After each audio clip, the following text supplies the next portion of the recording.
শনি যেন পিছু ছাড়ছে না বিমানের। বাংলাদেশ বিমানের একটি ফ্লাইট এবার মরতে মরতে বেঁচে গেছে। দেশজুড়ে এখনও বইছে মাইলস্টোন ট্র্যাজেডির শোকাবহ পরিবেশ। এর মধ্যেই বিমান বাংলাদেশ এয়ারলাইন্সের ঢাকা দাম্মাম রুটের একটি উড়োজাহাজ মাঝ আকাশ থেকে ফিরে এসেছে হজরত শাহজালাল আন্তর্জাতিক বিমানবন্দরে।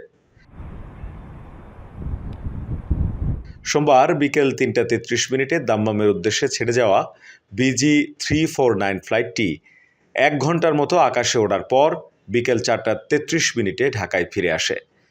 বিমান বাংলাদেশ এয়ারলাইন্স বলছে, ফ্লাইটটি পরিচালিত হচ্ছিল বোয়িং 777 উড়োজাহাজ দিয়ে, যার ধারণ ক্ষমতা প্রায় ৪৫০। ফ্লাইটে যাত্রী সংখ্যাও ছিল প্রায় পরিপূর্ণ।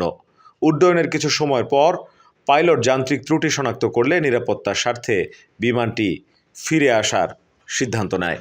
বিমান বাংলাদেশ এয়ারলাইন্সের জনসংযোগ বিভাগের ব্যবস্থাপক আল মাসুদ খান জানিয়েছেন, উড়োজাহাজটির কেবিন প্রেসারের একটি বিপদ সংকেত পান বৈমানিক।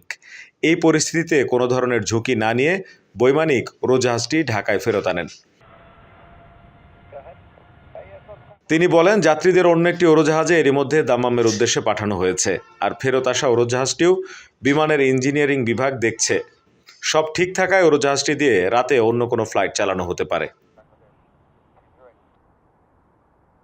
আপনার স্বপ্নগুলো আকাশ ছুবে প্রবাসীর হেলিকপ্টারের মাধ্যমে। বিয়ে, জন্মদিন অথবা যে কোনো বিশেষ প্রয়োজনে হেলিকপ্টার ভাড়া করতে যোগাযোগ করুন স্ক্রিনে দেয়া নাম্বারে। প্রবাসীর হেলিকপ্টার, নিরাপদ ও সাশ্রয়ী বাহনের বিশ্বস্ত নাম।